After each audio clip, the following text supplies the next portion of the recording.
From the Library of Congress in Washington, D.C.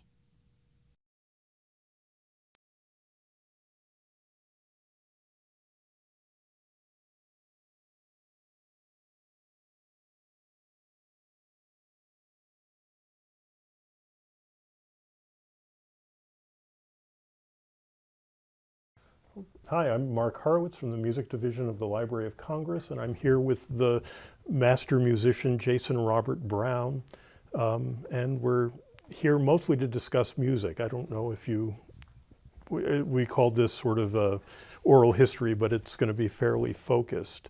Sure. Is there something else that would be qualified to discuss? And I wanted to start, there's an aphorism attributed to Ned Rorem, and it goes something like, amateurs talk about meanings and professionals talk about means. And what I want to know first is sort of the physical, how you work. Do you work at a piano? Do you have a computer next to you? Do you record as you're playing? Do you make notes? I feel like I'm sort of in the middle of changing how all of that works. It used to be that I would sit at the piano and sort of bang things out, and you know, I would know. Before I sat down at the piano, I would have a title. Usually, I'd have something that, you know, a précis of what the song was going to be in my head, which I'd encapsulated in a couple of words.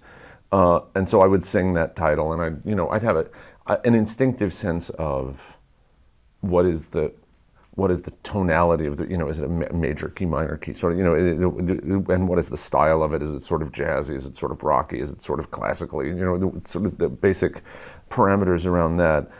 So before I sit down at the piano, I've already made a couple of decisions, but you know, then the piano is going to start influencing a bunch of the decisions that I make from there on out. And so I'll start singing along and gradually sort of carve out a shape of a melody, or at the very least a harmonic progression and some rhythmic ideas in terms of where the melody is going to live within that. So I'll do all of that and sort of come up with a basic structure for how the song works. I usually will stop at the bridge and just leave the bridge for a minute, but just get those first chunks done. You know, what's the verse structure, what's the chorus structure, and am I using a conventional structure, or am I going to ski the powder and sort of see where it leads me? And you know, I'll sort of start making those decisions as I carve it out, and then gradually fitting words to it. And some of the words will have come up as I started just singing things randomly at the piano. Some words will sort of find their way into my subconsciousness. Because, I mean, I know, again, what the character's thinking, so there are certain phrases that I'll start just sort of improvising, and those might suddenly, I'll go, oh, and that actually fits nicely over this, and then that rhymes nicely with that, and oh, I see where I want to go. So all of that stuff is going on, and it's all sort of very, it's very free form, but it's directed, you know, it's not random. I always know sort of what the end result should be. It just takes me, you know, a lot of synthesizing to get there. And then once I've got a basic verse structure and a basic chorus structure, I will usually go away and just chip away at lyrics for a while and just sort of get all that to line up. And there are often times where I never get back to the piano again until the first time I'm showing the song to somebody, which may even include a bridge that I've written, and I just know what it is in my head, but I've never actually put my fingers on the keys to do it. But I'll, you know, there'll be someone coming over to hear the song and be like, oh, and I'll just, you know, pull it out of the printer and I'll say, all right, here it was. And I try to write lyrics by hand because I sort of think better through my pen than I do through when I'm typing. But again, it depends on the deadline. I can sort of do it however. But I don't notate score usually until the very end of the process, because much of what I'm doing is chordally based, and so as long as I know what the general harmonic progression is, I'm not so caught up in the specifics of the accompaniment, or I know what they are so specifically that I don't have to write them down for a while. But I actually prefer the organic, letting it come out of my hands first. You know, let my hands get used to what the feel of the song is, and then I will start really shaping that into the notated accompaniment. But when I say that I'm in the middle of changing that, when I did Bridges of Madison County, I wrote most of that on guitar, which is not an instrument that I really play, but I wanted to have tonalities that were not what I usually hit with my fingers. And so because I was writing on an instrument that I didn't know, I couldn't just call up a bunch of things that I knew how to do. that was much more of an exploratory process where I would just pick up the guitar and sit with it and just sort of make noises on it. And as I would come up with shapes, accompaniment figures, structural ideas, I would say, does that feel like this character? Does that feel like what I want this moment to feel like? And as I got a little more fluent on the instrument, and I never got good at it, but as I got more fluent on it, I eventually was able to anticipate some things and was able to make certain decisions ahead of time. But I'd say the first 3 or 4 things I wrote for Bridges of Madison County on the guitar were very sort of like, I don't know what's going to happen.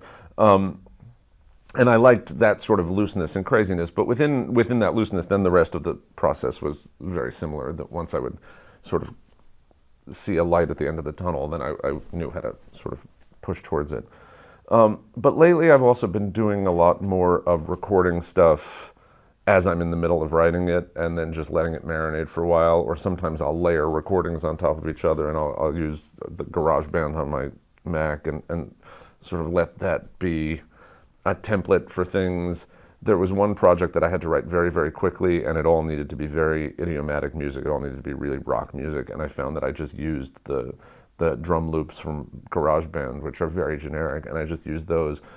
And I didn't use any of the harmonic loops that they have on there, because that felt like cheating. But I used the drum loops and then just played along with them, and I felt like, oh, now I feel like I'm in that band, and that's doing that thing for me. So I did that, but I don't think I would do that for a more legit project. This was for a commercial thing that I was doing.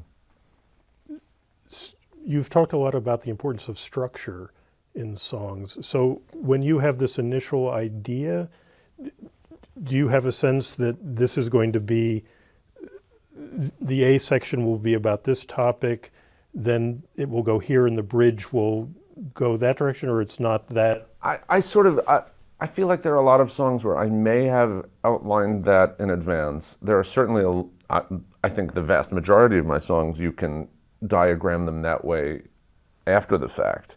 But not going into it. I think going in, it's very clear to me what I'm doing with the first verse. I always know where the song is starting.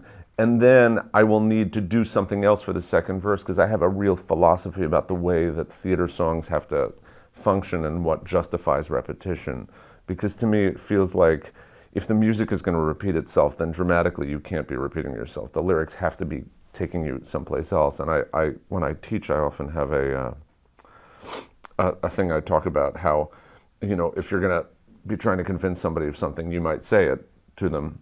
And if they didn't get it, you might say it again, but you're not just going to say it a third time without trying to find some other way around it, some way to elaborate into it. And so I always think of that as the A, the B section, this bridge, and then the final A. But dramatically, you know where you're starting. Do you know where you want that character to end, or? Well, if you're lucky, you do. I mean, if I'm really, if I'm honest with who the character is, then I should know before I start the song what I hope for it to end with. But I say that, and I have been surprised often by where the characters take me over the course of writing the song.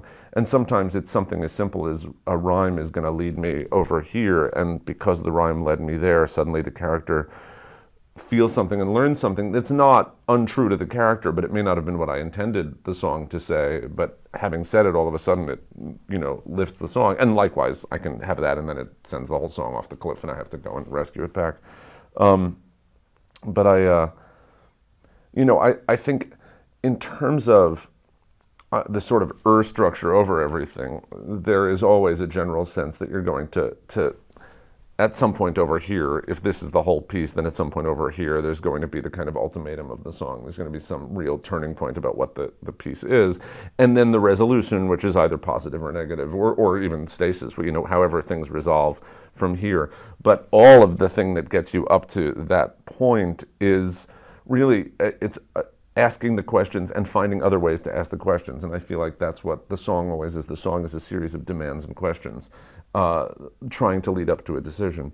So I think there are some songs of mine that are very clear how that all works. I always think You Don't Know This Man is a song that, you know exactly sort of what it's doing, because dramatically it's meant to be sort of the first A, she won't look at him while she's talking to him. The second A, she looks directly at him. And then at the bridge, she's really pins it right on him. And the final statement, the final A, she shuts him down. And I feel like that, you really see sort of what that is. because she's actually just talking to herself over the course of that. But then, something like the Shmuel song, which is, 7.5 minutes long, there is still the exact same word structure to it, but what it takes in order to get there, I remember while writing it, I was like, I don't know when I'm going to get out of this. It was just sort of taking me all of these places, and I was enjoying the ride, and I thought the song was benefiting from the ride, but I really thought, this song might be 20 minutes long. It might be 2 minutes long. I don't know, because the path over to here was so windy that I just couldn't tell how long it was going to take me to get there. And then when it did finally wrap up, I was like, oh, I see it, I get it, and then I could sort of put a bow on it. But so I think those are the two kind of extremes, structurally of what my songs are. But I do always have a general sense of what the song is supposed to accomplish, and then there are tweaks and specifics that I think get all. And there are surprises to you as it goes along. Yeah, and I mean, to me, it's the most fun when there are. If it's exactly what you thought it was going to be, then really you're just being a secretary to your brain, which is just not as much fun. There's what there really is there's this thing where your brain makes some leap that you didn't know it was going to make, and that's why you're a writer. I mean, that's why I'm a writer. It's just those moments where you're like, oh, I didn't know that was coming, and I didn't know that was going to be that, and that's perfect. That's exactly what that's supposed to be. And I have such a sense of pride in those moments, and such a sense of accomplishment in those moments. That's sort of what I'm working towards. It's why I write slowly. Also, is I don't want to just sort of, all right, I know what the song is and I write it. I think I always could. I think I could do that now. If you said write it, I could just go ahead and write it. But the real joy is in the making all of it sort of click together exactly right in some way that I can't see right now. For somewhere you wrote, I think in the intro to the libretto for the last 5 years, that you remember writing the opening number on this particular day. So is there a typical time that it takes to write a song, arrange? I think the reason I can tell you why I wrote that song on any particular day or anything like that is there is those moments when a song sort of clicks they're very powerful. And so a song can take 3 weeks to write, but there is a moment at which the song sort of coalesces into a thing. And that can be, when you're 2 weeks into trying to figure it out, or it can be just sort of on the first minute that you have it. I mean, there are certainly, even recently, there are songs I've written very, very quickly that just sort of poured out of me that were very satisfying. And then this actually, the last 2 songs that I wrote, there's a song that I'm writing for the Connector, which is this very, very complicated, long sort of rap punk crazy thing that I did, and it took me the better part of 3 months to write it because it was just so dense, and the information had to be parsed in exactly the right way so that the audience could hear it, and it just took me a long time to figure out how to do all of that. And then there was the song I wrote the day after the election, which was Hope, which I wrote in I think 18 or 19 minutes, and both immensely satisfying songs to me, but the process by which they all come is sort of a little crazy. But I remember the day that I finished up the song for the Connector, as well as What is the Connector? The Connector is one of the new pieces that I'm working on. It's a show. It's a show, yes. When you're writing a show song versus a standalone song like Hope, is it an entirely different thing? You're writing for your voice, not for a character in a situation? It's not an entirely different thing, but it's a different thing. Knowing that I'm going to sing it generally means also that my band is going to play it. So that if there are different things that I do musically when I'm writing for myself, but it's, without sounding pretentious about it, there is myself as a character. There is myself as the person on stage singing the song, which is a thing. It's different than me sitting at the dining room table, which I wouldn't be singing. So that doesn't, So there is a certain distance.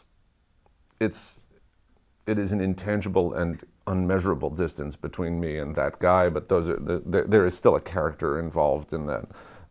And when I'm writing a character for a show, then I'm definitely inside a different person.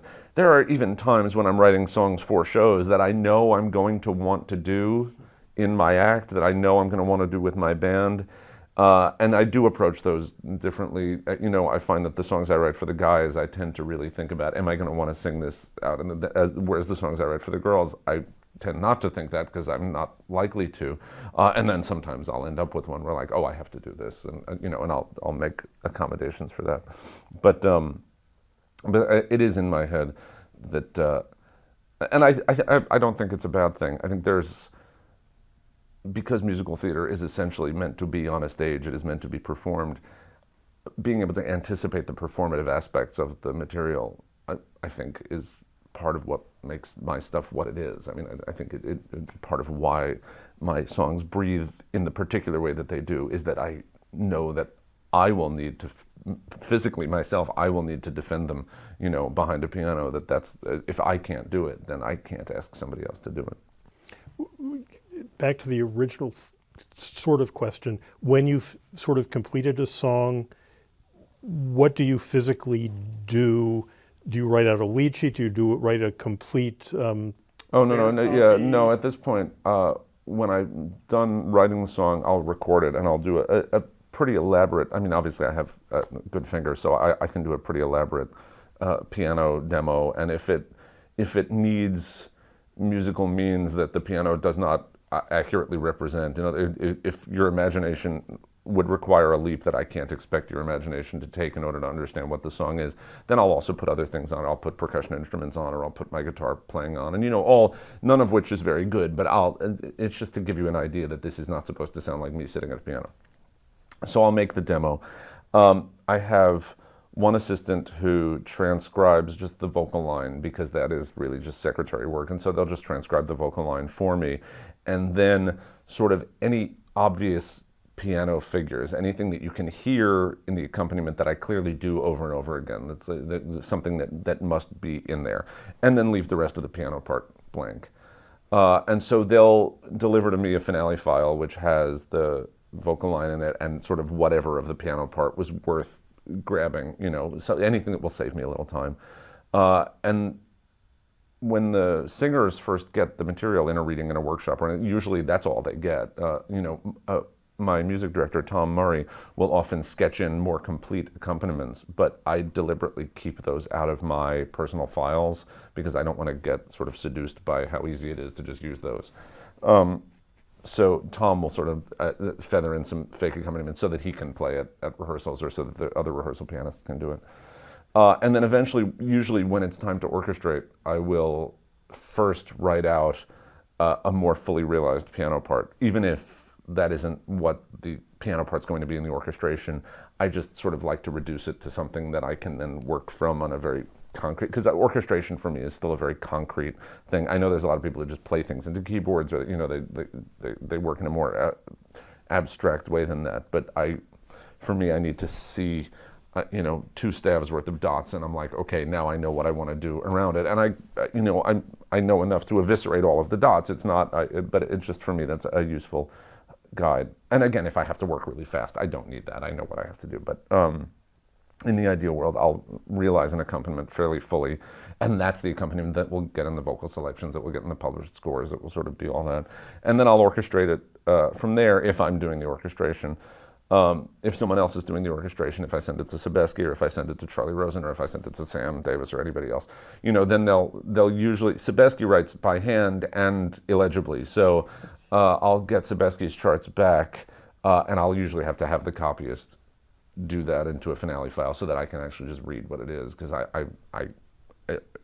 it's just like your doctor's prescription. It's completely illegible, except to the copyists.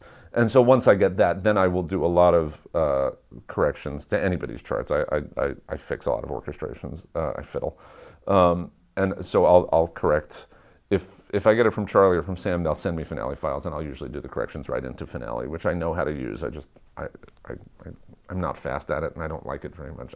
There's something I like about the tactility of pencils. And so then that sort of goes off into the world.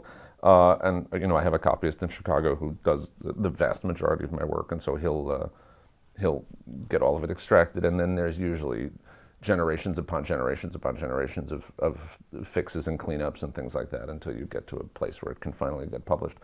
But for early shows like Songs for a New World, those materials are still in fairly lousy shape, and that is largely because it just takes me so long to say what I want the piano part to be. And so everything that has to happen thereafter goes really like fast. I'm writing a piano part, and then here are the orchestrations and go, and then everything just fixes and fixes and fixes and fixes and fixes. And it costs money to fix all those things, which I don't usually have and nobody's generally offering me. So things can get in pretty loosey-goosey shape for a while. I think Parade, we finally have perfectly corrected and fixed scores for full orchestra. The show premiered in 1998. I think I got those done in 2015. Tunick uses a phrase, the eye that hears, and as I understood him, he sort of visualizes the actual music in his head as he's working. He sort of sees the dots in his brain. The fact that you're not writing things down initially, and you're a musician, what are you holding in your brain? Are you actually seeing the music when you're playing things? I have layers. I have layers that I sort of, I'm aware of layers of music. As I'm listening to it, I hear in layers. I sort of hear that, things like that, and they compress and they expand. I mean, it'd be a pretty cool visual idea to try and explain it. So I wasn't literate first. I wasn't a literate musician first. I didn't come from the dots out. I had a very, very rudimentary, as I started when I was 8 years old, and so I had a very rudimentary, this is what a middle C is, and so I could do it, but I was just too lazy, and I preferred playing things, there wasn't back then any kind of school of idiomatic piano playing other than this is how you learn how to play Liszt and this is how you learn how to play Chopin, which wasn't very interesting to me. And so I bailed out of that and just became sort of a player who played whatever I wanted to play. And it took me a long time to get back to the dots. And so in the meantime, I developed a fairly extensive way of conceiving of music and musical structures that is not notation based. I go in the other direction. I think somebody like Tunick started, looking at paper. And for me, by the time I looked at the paper, by the time I knew really what that meant, I was making music for a long time already. So I can, again, synthesize both of those things because I've now had enough experience with looking at the paper that I know how to make it make sense. But I think if you asked me to visualize what one of my songs is, a lot of it is about the placement of my fingers on the keys. I know sort of what the chord looks like under my hand. And because I also play without really looking at my hands, it's more that I just know what it feels like. I know what a song is supposed to feel like under my fingers, and I don't even know that that's a visual thing. There is a muscular relationship to my understanding of harmony and how that drives through the song. So I think that's really, I don't know that that makes any sense when I say it, but no one's really asked me to talk about it before. But I think if you asked me when I'm trying to perform a song that I've written, for example, there are a number of different sort of cues that are in my head. So I'm not following a score in the sense of like one of those scores over there. I'm not following a score, but there is a score in my head, and it's a bunch of signposts. And some of those signposts do consist of literal, like, written notation, and some of them consist of typed lyrics on a page or handwritten lyrics on a page. Some of them consist of, oh, your hands are supposed to go to this place. And some of them are just memories about where I was when I wrote the song. There's something about that I go, oh, there's the thing. And it leads me to, that's what I'm supposed to do at that moment. Because, oh, I wrote this when I was in London, or, I wrote this, when I was sitting and the kitchen was over here, and I know that. And so that's what gets me to there. So there's a whole crazy thing of memory. I remember I read a great story in the New Yorker a couple of years ago, and it talked about storytellers in India who, they have a story that lasts for an entire year, and it's an oral tradition, so that they are taught as children, and if they are going to become the storyteller, they are taught as children how the story goes, and it lasts, every night there is a chunk, could be 20 minutes, an hour long, whatever it is, but and every single night of the year, all 365 or however many, there is a part of the story that they have to do, and they have these memorized in their heads. but that they found that once these people learn to read and write, they actually become infinitely less capable of holding all of that in their memory, that you've developed this incredible memory because there's no way to put it down on paper. But once you can put it on paper, once you can do that, once you can store it somewhere else, your brain says, oh, thank goodness we don't have to do that anymore, and it sheds some of it. And so I think part of my ability to remember my scores is because it comes from not having notated them in the first place. It comes from having a series of sort of things in my head. And I find that the songs that I do notate first, the more kind of, for lack of a better word, the more kind of serious classically kind of things that I do, when I have to notate them first, I find that I have very little ability to memorize them. That it's very hard for me to reproduce them accurately. There's a chunk of Still Hurting that is, a fairly strict invention in 3 parts. And it's not just that I can't really play it all that well, but after what's now been 15 years, I know harmonically where it's supposed to be, but the specific notes that are supposed to happen in there, I'm always like, and I've looked at it 1,000 times so that I can do it in performances, and it does not penetrate. Every time you perform something, this song will always be in this key? I can change the keys because I know what the harmonic relationships are, but that's just a skill. Memory can still. Yeah, I may not play it as accurately in the other key, but I know how to, on a technical level, I know how to transpose my stuff. So, there are some things I wouldn't dare to do, but I can make my way through it. But most songs belong in the keys. In my head, most songs belong in a specific key that I wrote them in. And I can monkey around with it. I Love Betsy, I wrote in D, I play it in C because I can't really sing all the high notes if I do it. It just doesn't belong in C all that well, but I can do it. It's fine, But it's supposed to be in D. When you're playing, accompanying yourself, is there much improvisation, or it's pretty much this is the accompaniment? This is No. There's a lot of improvisation. Some song like You Don't Know This Man. There's no improvising in that. That is specifically what it is. And a song like The Flag Maker is going to largely be what it is. But for a lot of my songs, there's room to interpret around it. I'm an improvising pianist. That is part of what I do. So for me, it's more fun if it doesn't always have to sort of lock in exactly like this all the way. And especially for the shows that are kind of loose and groovy, for a show like Honeymoon in Vegas, you want some of the songs to be able to stretch out and open up. It's all within very specific boundaries. I don't reinvent the songs when I play them. It's just these 2 bars. It could be this thing, or it could be this thing, but the basic feel and harmonic structure of it is going to be the same. There's just filigree that can change from time to time. And again, I think that's more a pop music thing. It's basically just riffing. I feel free to make those changes within some of the songs because it's part of the fun of performing them is to let them breathe. Will you sit in your living room and just play, isn't it romantic, or? Yeah, oh sure, all the time. Yeah, especially with, it was part of the courting ritual with Georgia, it's just to play Gershwin and to sit there and do all that. But now with the girls love to, I have 2 daughters, I have a 7-year-old and an 11-year-old, and so the 7-year-old loves to dance whenever I play the piano, so sometimes I'll just start playing so that she'll come wandering into my studio and start dancing around and then wander out again and then I'll stop. But, I play all the time. I wish I played more. I don't get to the piano as often as I would like to, but I think pretty much anybody with kids would say that. Does your wife also? Do you ever fight to get to the piano? We have 2 pianos. We have one in the basement and one upstairs, so we don't have to fight too often. You don't do forehand? Well, again, the courting ritual was a lot of forehands, which it turns out was a big thing. Did you read that article? There was something in the Times, I think, that talked about sort of the origin of forehand piano.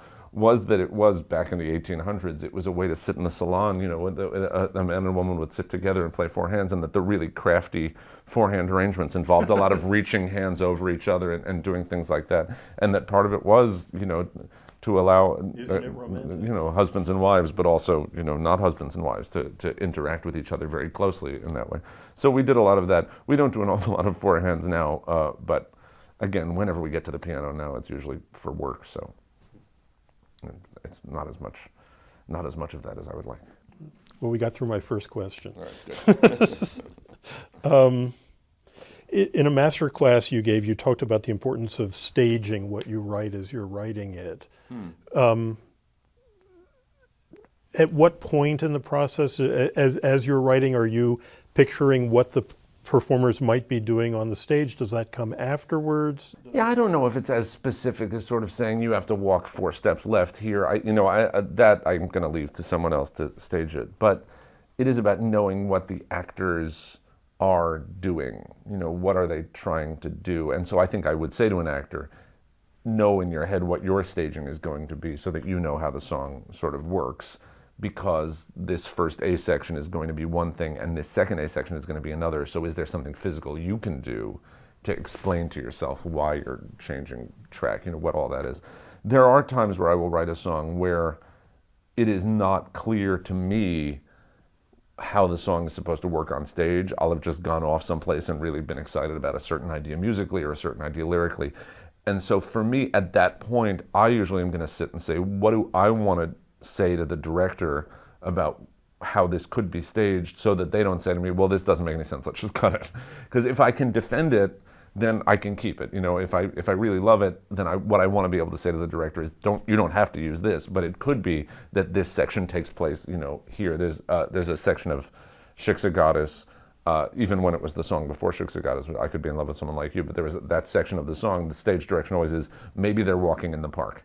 And that's printed, I think, in the libretto, because it doesn't matter to me what they're doing, but if that's the way that gets you, to this chunk of the song, great. Maybe they're walking through the park here. Maybe that's just a thing that they're doing. But what you need to know is this isn't the same place as where they just were. Something different is happening now. And so you as the director are obliged to deal with that. You as the actor are obliged to deal with that. Or the song is going to feel sort of static. You're going to feel stuck there. Do you remember when you wrote the Shmuel song, how you visualized in your head how it would be performed? Well, Shmuel, I think Shmuel, because it was so clearly performative, because Shmuel was clearly about a guy showing off, this thing, I figured they'd figure it out one way or the other. So, that was really, I thought that was just going to be a buffet, which it was, just something for Daisy and Norbert to feast all over, and just take it out. When we did the revival, I added the video elements into it just to because I didn't have, Daisy kept Lauren or Sherry on stage for that number,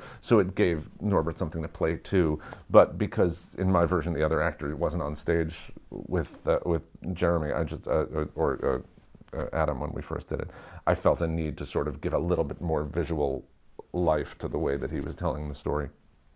But anything goes. When you see different performers perform your numbers in different productions, are you surprised at the things they find in it or how they physically perform it? Is that a... Sometimes, yeah. I mean, surprised. I'm only usually surprised if a really bad idea has shown up. I mean, and then I'm like, oh, I didn't see that coming. But if it's a good idea, I guess I could be surprised, but generally I'm just I'm in the work. If the actor is taking me along on the journey, then I just go with it. But I tend to say I don't watch a lot of productions of my stuff. I got that out of my system early and realized that I wasn't generally going to be, happily surprised most of the time. And so it's probably better that I just get back to writing. Do you enjoy working with performers in the original productions? Yeah, very much. I always feel like I don't assert myself enough in those situations because I don't want to step on the director. Hire a great director. You want to let that person do their job. And then there'll always be some point around the recording of the cast album where I'll say to the actor, oh, well, what this has to be is this. And they'll say to me, why didn't you tell me that 3 weeks ago? I've been performing this, differently. And I'm always like, I guess I should get in there a little bit more. But yeah, I do enjoy working with them. I don't, there's the specifics of figuring out what note you're supposed to sing. Working with people who are not musically literate is exhausting for me. So there are people who love to do that, and I'm not one of them. So that's why I have music directors. And the joys of working with musicians who really can just read the material down. That's oh great, we get to go past the sort of basics of no, it's an A natural, not an A flat, and just do So I love that. But then on the other end of that, a lot of those people frequently, you need to guide them through the acting sort of bit by bit by bit by bit by bit, and they don't come up with sort of these grand organic ways of approaching text that more natural actors do. So it's always a balance. I like working with them because I think I know what I want the material to be. You do so many performances yourself where you bring in a singer to perform with you. Do you sort of stage direct those individual performances? Do you? I really don't. A lot of the times when I'm doing those concerts, and Shoshana, for example, who's performing with me tonight, or Eden Espinosa, or Megan, something like that. Usually, we only have a couple of hours that we get to work together, if that. So I'm trusting that I'm hiring these unbelievably gifted people to come and interpret the material. So it's not where I want to go there and say, oh no, don't do this. And if they are going way afield, I will pull them back into the. You decide what numbers they're going to sing and what the order will be. Yeah, no, that I generally do. And sometimes they will say, I'm dying to sing Still Hurting, and I will usually say, oh great, that's fantastic. And then there have also been times where I'm like, that's not great. Either because I think it's not great for them, or it's just not it's not a number I want to do at that particular moment. But the concert stuff is very separate from the process of putting on a production of a show. That I'm much more casual about the concert things. I sort of feel like. Do you enjoy the concerts? Oh, I love them. Yeah, no, I think that was always what I planned on doing, and then I ended up. Billy Joel. Oh, yeah, so I ended up becoming a theater guy, which I love and which is great, but the immediacy of performance is the thing that I think I get most excited about. Which is weird for a writer to say, but I think I'm a writer who most enjoys sort of interpreting the work as it goes. Which isn't to say that I want to be a performer every night of my life, because I don't much like that. But something like that. You will hear probably my stomach rumbling at this point, which is what I get for not eating breakfast before my interview. I'm sorry.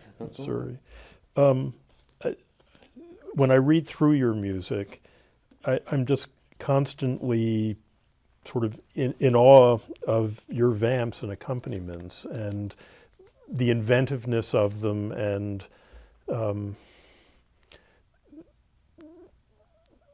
partly also the frequency of them. It's almost not every song from other songwriters seem to so frequently sort of use those kinds of vamps. They tend to seem more chordal to me, and yours, there's always something interesting going on underneath, and I don't know what you can comment on about that. I'm a groove guy ultimately, and so groove is sort of how the songs are built, and groove, I wouldn't use the same groove for two different songs. So even if the tempos are pretty much exactly the same, and even if the feels are pretty much exactly the same, something in that groove has to change in order for me to write. I really do. I write rhythmically. I think even the melodies I write are built on a rhythmic basis. There is an idea that a thing goes for a certain period of time, and I think it's why I'm a lyricist, is because I think of speech in a very rhythmic way. And so once there's groove, sort of anything can happen over it. But until I find that groove, I sort of don't know what the song is supposed to be. And I have written a couple of songs where I just did have sort of chords in advance and didn't have a real groove. And those songs always feel kind of uncomfortably fungible to me. They're just, well, if it could be anything, then I guess it's just anything.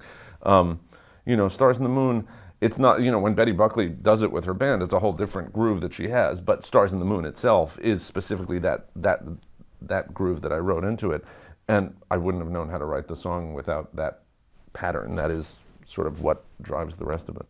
It may interest you, we have several collections where it's clear that the rhythm sort of does come first. There's, in the Rogers collection, he has the typed lyric sheet for one of the songs from Cinderella, and he puts in bar marks and then writes the rhythms. Oh yeah, no, well certainly, because he always, because with Hammerstein, he said he always wrote the lyrics first and then put the melodies afterwards. So yeah, you can see where that would make exactly sense there. And I think I do things like that up here a lot, all the time.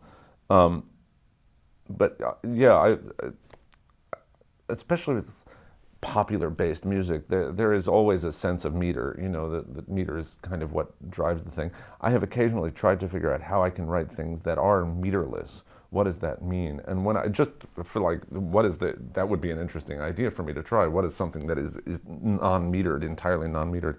And I find it really,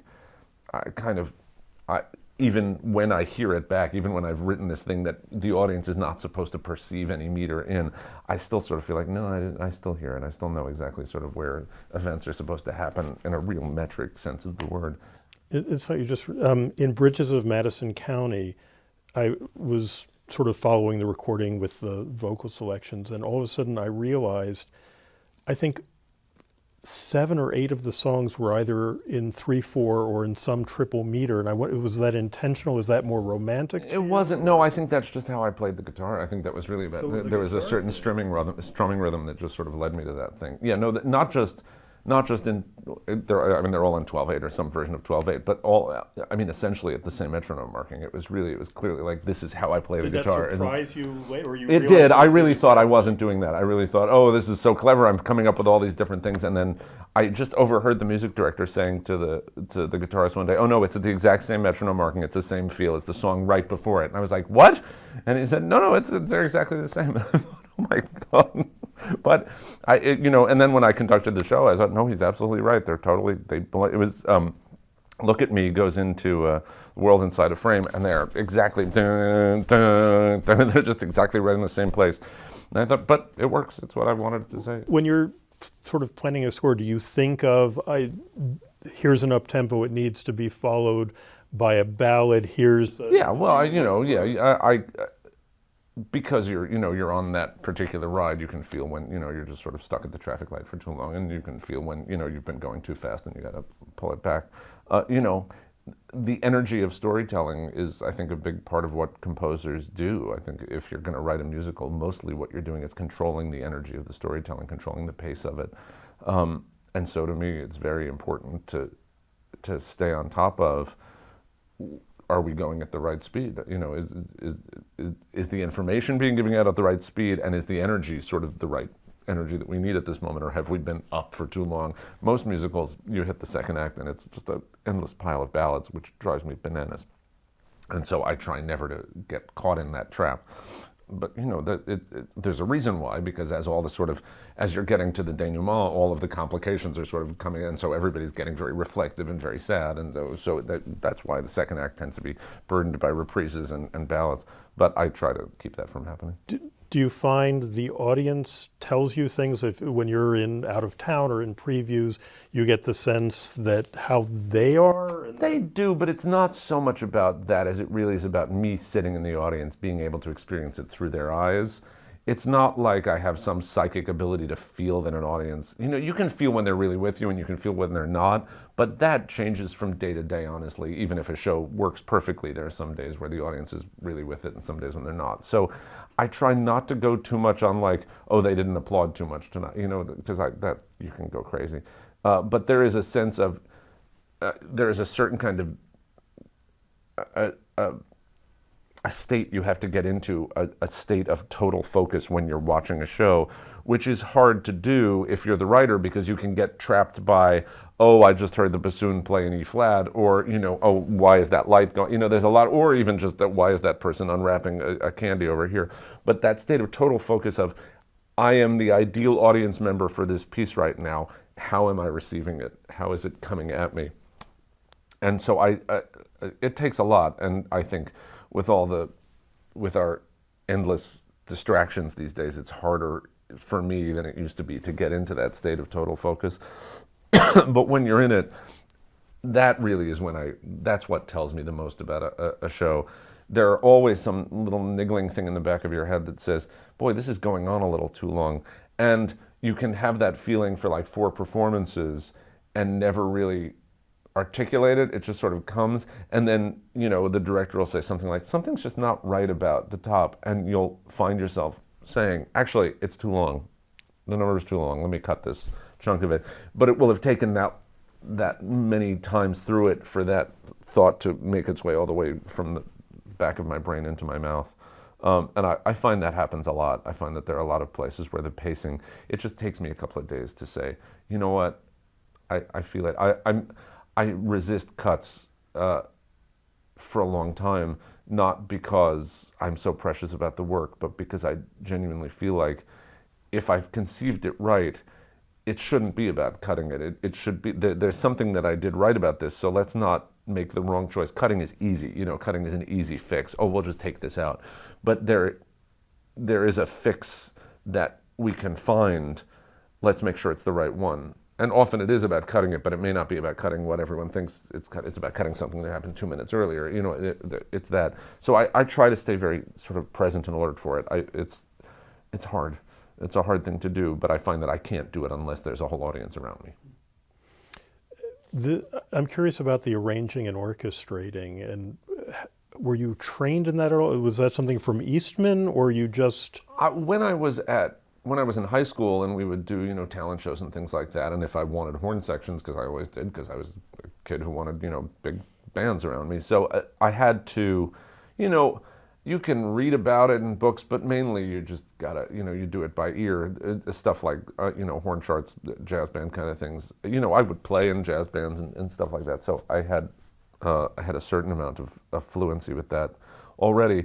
But so I did some of it in high school and knew enough to sort of get through a chart. They weren't particularly good charts, but I could do that. I did study it at Eastman. I was only at Eastman for 2 years, but I studied, orchestration as you do as a composition major. So I studied that and I played in the orchestras and I got all of that. But I would really say that the most education I got was from watching Sebesky orchestrate Parade, that those charts would come in and I would see how he was taking my work and orchestrating it. That the trust he had in some things I would do as a pianist, and then the way he would ignore certain things I did as a pianist, in terms of how he blew that up. So I think I became a vastly better orchestrator the day that Sebesky started orchestrating my work for me. And some of that had started earlier, because Tunick had done Petrified Prince, which I was the music director for. It was the Michael John LaChiusa show. And again, I had played it, and a lot of the piano arrangements were my piano arrangements, and then watching Tunick sort of take those on. But we were working with a very small orchestra in that show. It was only, I think, 7 pieces. And so there were some lessons that Jonathan taught me there that I didn't really put together for 15 years, when I finally was able to say, oh, I see now why he did it that way. I see what he was doing back then. But in terms of the immediate, I can tell you the immediate impact that it had just watching Sebesky's charts come in for Parade. I did an interview with Tunick, and I am naive when it comes to orchestrations, although I find it fascinating. And one of the things that he sort of expounded on that sparked me was the importance of part writing. And as I understood him, he thinks it's important as much as possible that every instrument is playing a piece of music. They're not filling in a chord or something like that, because then they'll play more musically. And and I think I got that. I think that I got intuitively because I was a choral singer, and I did a lot of choral arranging. Vocal arranging was the thing I did most of when I was in high school, because we had a jazz vocal group that I was part of. That I had one teacher who was she was nuts for Lambert, Hendricks, and Ross, and she was nuts for the Manhattan Transfer, and so we would try and do all of that stuff. So I spent a lot of time doing vocal arranging, and so because of that, I think I intuitively knew what Tunick was saying, which is you don't want to just tell the altos to just sort of hit an A in the middle of this and then be tacit for the rest of it. You want to figure out how to get them to it musically. And so I think I try and do that as an orchestrator also. But I don't posit myself as the world's greatest orchestrator. I mean, I'm not a master of it. I do it, and I think I do it well for my own stuff. And I have a very specific sound as an orchestrator, but I don't feel like I've really, even now, got an entire handle on all of the tools of an orchestrator's trade. I feel like I'm still sort of masquerading as an orchestrator. There are people who spend their lives doing it and know a lot about color and a lot about texture that I'm really I feel my way in the dark for. When you're composing it from the beginning, do you ever think instrumentally? Oh, always. Yeah, I mean, and sometimes instrumentally means I'm thinking of how the piano functions in the piece. But yeah, I've always got a pretty clear sense. But again, since a lot of my stuff is kind of rock-based and groove-based, I'm mainly thinking about how the rhythm section functions and what the drums are doing, I've got that for any song I've written. I know what that is supposed to be. And then, for things like Parade or Bridges of Madison County, which have a wider palette of colors, I've generally got that in my head, as I'm writing as well. But then, until you get out the paper and start sort of filling. How different was it doing Trumpet of the Swan or something that's... Trumpet of the Swan, I had a very specific orchestral template in mind, and when Sam Davis, who did the orchestrations, there was no way I was going to have time to do them. But so when Sam did them, I sent him before he started. I said, "These are the 3 pieces that you need to know about," and I think one of them was Petrushka. One of them was Randall Thompson's Second Symphony, which is maybe the most obscure reference I could possibly throw out, but I always loved it. Randall Thompson I knew as a choral writer, which is the way most kids in high school know him, because they'd sing the Alleluia or whatever it was. And so I remember going to Finkelstein Library when I was a kid and saying, "What else do you have of Randall Thompson?" And there was a recording Bernstein did of this Second Symphony, which was sort of Thompson's as close as he ever got to a hit symphonically. And so I just remember hearing it in high school and just thinking it was the greatest piece in the world. And so I think it was Petrushka, the Thompson Second Symphony, and Korngold's score for Robin Hood. And so I sent those 3 things to Sam and I said, "These are the basic colors we're dealing with." And there are really specific things in Trumpet of the Swan where clearly I'm just stealing from one of those 3 pieces, and that's just sort of what's on the table. But so what I sent to Sam was a short score. It was just largely piano part with probably 1 or 2 other stabs of things, and then he would send me an orchestration, which I would as often as not sort of completely throw up in the air and redo. But the gestures were pretty clear, and you could see them in my short score. I'd write, woodwinds play this chord, and this thing is supposed to be French horns play this. It's all pretty well delineated in there. A friend of mine played bass in the last 5 years in a production, and he said it was the most satisfying. For a bass player especially, yeah, I should hope so. That was really, again, each of the shows has a very distinct sound by design. I want the shows to sort of build a world within themselves, so that any show, you can't put any of those songs in any other show. They sort of belong where they are, but more specifically than that, the instrumentation that surrounds them is very specific to how I'm writing them. So I knew with the last 5 years, not only was it not going to have a drummer in it, but I also knew that what I wanted was specifically, there's a Joni Mitchell album, there's Hejira and there's Don Juan's Reckless Daughter, both of which she explores the idea of not using a drummer, but letting the fretless bass with Jaco Pastorius, letting that be the kind of melodic glue that holds it together, and the guitars are really just hard rhythm. There's almost no guitar soloing at all. There's really hard rhythm, and then the melodic gestures of the groove are all coming from the bass. And I happened to, on Songs for a New World, I had met Randy Landau. We had actually met on a benefit about a year before that, but Randy was my bass player, and he was a very fluid, fretless bass player, which is not something that a lot of bass players have under their arms. And he was a great improvising player and clearly a sort of Jaco acolyte. And so when I was writing the last 5 years, I was writing it specifically with Randy's, musicianship in mind. I actually didn't think he was going to be able to play it at first because he was on the road. And so I had someone else who was going to be learning how to play it, and I was always a little like, But then Randy finally, said he was available. Why was there no percussion? There's no drums, and the reason there's no drums is that I was afraid that it was going to turn the show into a much less intimate experience. It would have turned the show into a less intimate experience, because there's something about when you have a song like Moving Too Fast, where what you would want is the drums to really be hitting. You'd want a lot of volume coming at you. And what it was going to have to do to the sound design of the show was everything was going to have to rise to meet the level of the drums, the sort of minimum level of the drums. Everything else was going to have to come up far beyond a sort of natural level. And I wanted it to feel like a chamber piece. I mean, even in the literal sense of the word, I wanted everyone to be able to be in the same room at the same time and just play the piece. And I didn't want to feel like the minute the drummer showed up, we were all like, oh, wait, let me turn up my amp, and oh, wait, I got to put on headphones or any of that stuff. And it's been able to be that. It's enormously satisfying to just sit down and play the last 5 years acoustically with a bunch of other musicians and just feel like we can all be in the same room and make music at the same time and not be fighting the drummer, and also, the drummer also does a lot in terms of, obviously where the tempo is and where the groove is, and I wanted that to be more, to come from the section organically. So that was really the point. But with something like 13, I wanted it to sound like a bunch of kids playing in a garage band. I wanted it to sound, sort of noisy and sloppy and big. And so, of course, there's got to be guitars and drums and all of that.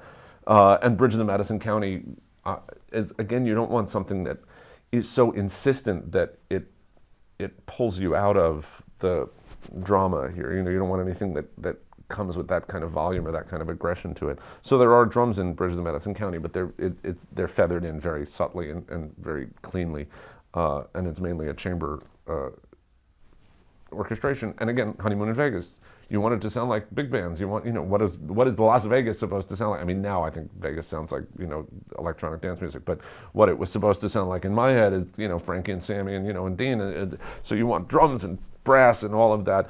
And, the stuff that is in Honeymoon in Vegas doesn't fit anywhere else in my canon, but it's, it's very much me. I think the people who know me well think that Honeymoon in Vegas is the most me of all of my shows. That's I live and breathe that stuff. And Parade likewise has very orchestral textures and is meant to sort of seem very operatic, meant to seem sort of very big and grand. It is an interesting place to look, is the distinction between Parade and Bridges of Madison County, both meant for large stages, both meant to be big pieces, but Parade has really grand gestures and Bridges of Madison County has very small gestures, and those are deliberate, and the instrumentation reflects. When you say a gesture, I think a gesture, you can mean it theatrically and musically, and they both sort of mean the same thing, but a big gesture is something that takes up a lot of room. A big gesture is it can be very bold. There's a real boldness to it. Musically, or? Yeah, well, I mean, a musical gesture in Parade, for example, is having the first chime of the show. You hear you hear that snare drum for 8 measures, and then you hear this enormous chime and 12 brass instruments all playing at the same time. Everybody's like, clang like that. That's a big gesture. That's huge. There's nothing like that in the entirety of Bridges of Madison County, because it's not a show that wants gestures that big. It's not just about volume, but that's why not just talk about volume, as a way to describe it. You reminded, in the last 5 years, this is perhaps a naive question, you've talked about how the larger idea for it came to you rather suddenly. Was there a reason dramatically why it had to be her going backwards and he going forward? Could it have been reversed? Well, I don't know when the chicken and the egg, whatever you say about a chicken and egg. I don't know, however that played out. Once I determined that, whether it was arbitrary or not, that she goes backwards and he goes forwards, it is true that emotionally she is always looking backwards and that emotionally he is always looking forwards. There is a truth to the fact that makes sense. Had I decided that it should go in the other direction, then maybe I would have justified that in a different way. Yeah, I think maybe that's true. And I think that's probably why it just made sense to me that she would be going backwards. What I know is that I needed her at the beginning of the piece to be looking backwards on the relationship. And I think she's always just sort of a little behind, whereas he is always ahead. He's moving too fast and she's still hurting. And so I think that that is the best explication I can give of it. I don't think I planned it out that way, but I can justify it after the fact. I think we're running long, but I wanted to sort of close with a couple of quotes that I've sort of found moving and thought-provoking. Did we not get to any of that? I'm happy to do. I don't know how long we're willing to stay here. You can come back and we'll do it. This is from an article you wrote for the Sondheim Review. We want the approval of our peers, yes, but the generations coming next, these children, those are the people whose approval we truly need if our lives are to mean anything, if our art is not to have been in vain. Do you have any, I don't know if you remember even writing that. I remember, yeah. I mean, do you have a larger sense of yourself in the world of musical theater and what you're doing in your life and how it's going? I mean, I'll say really specifically, just part of what that article was about was how Steve had been, sort of vastly upset about when I was 22 years old, me not responding positively to something. And I didn't understand why at the time he wouldn't want me to just be honest. Why don't you just want me to tell you? But what was missing in the honesty of it was this real fear that I have begun to have, at 46, that the work will disappear. That I will have spent my life doing this, and that it won't be, sitting here at the Library of Congress with a lot of people talking about it, but that it will just have disappeared, that it will be some cute thing that I did, and that's how I spent my time on the earth, which is, I wrote some songs, and then they're gone.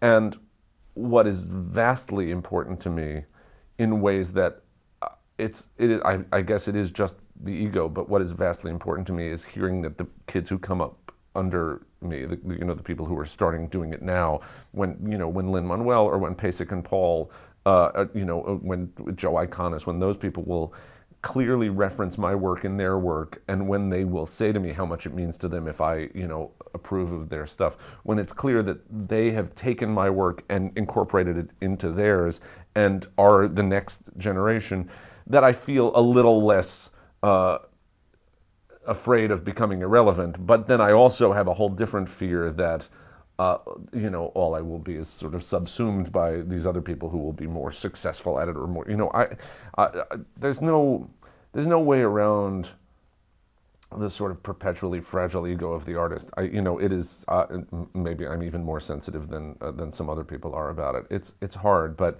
part of the reason why that story about Steve always was so painful to me was not just that I was an idiot to not be more sensitive to him, but that I really feel as I get older, I know exactly where his head was. I hope that I'm a little more even, but I can't guarantee that. It's tricky. It's tricky being a writer in this particular business. It's a little weird. Before we started here, we were talking a little bit about your daughters. Does that, the sense of posterity there, does that play in to how you feel now in terms of the significance of your life, for lack of a better? Yeah, I mean, look, the thing about having kids is they become more important than any of the other things. If you're doing it for the right reason, the kids become the whole point. And that, so now the writing, I'm trying to sort of write stuff that I care about and write stuff that matters to me, but largely I've got to keep my family together, and it will be that way for another 10 or 15 years, until they're both out of college and on their way and grown-ups, and but there will be a whole span of time that a major chunk of my brain was devoted to making sure the bills got paid so that the kids could eat. It's like that's where my head is these days. You've talked about after Parade wanting to do a smaller show, or the different projects that you've worked on. There are different aspects, working with young kids, doing 13 and all that. But in terms of the subjects of the shows and the contents and what they're about, are there things that are important to you to talk about, and that you don't want to do a project that's just this, or?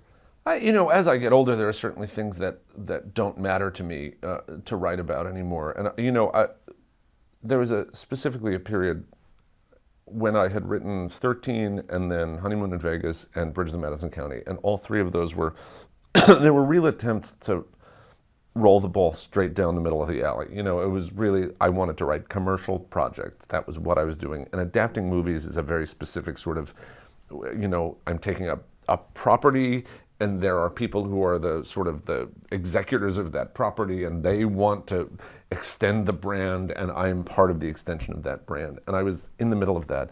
And that was a 10-year period of my life or more. And it brought me those pieces, which I mean, 13 was an original idea, but certainly with Bridges and with Honeymoon, I was very proud of the work. I'm very proud of those shows.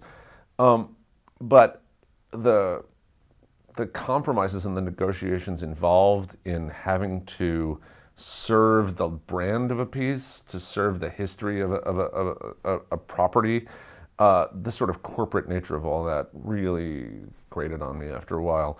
And so I had signed on to write a a musical based on A League of Their Own directly after that.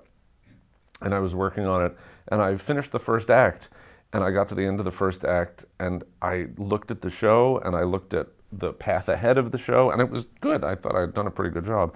And I just said, I don't want to spend the next 4 years of my life doing this. And I wrote a check to the producer, and I said, I'm sorry, this didn't work out. I don't want to do this anymore. And I did. And I haven't regretted it for a second, because I really feel like I was out of the phase of my life where I wanted to just bring other people's ideas in that way. And I had so many things that I wanted to write, and I think The Connector is something that I want to write, and the Mate One project, which is about a miners' strike in West Virginia, that's something I very much want to do, and that Richard LaGravenez and I are working on a piece that's an original idea of mine, and that those three things were all things that I didn't want to keep saying, I'll get to them, I'll get to them, I'll get to them. I really wanted to write them. And so finding a way to do that was important, and not getting caught up in the sort of vagaries of entertainment for entertainment's sake, which, again, Honeymoon in Vegas is entertainment for entertainment's sake, and I'm thrilled with it. It's exactly what I wanted it to be. I also don't need to spend the rest of my career doing more of that. And things that you do personally, like Hope? Well, a song like Hope, or a song like A Song About Your Gun, things like that, they just come out. I mean, I'm a writer. I express myself that way.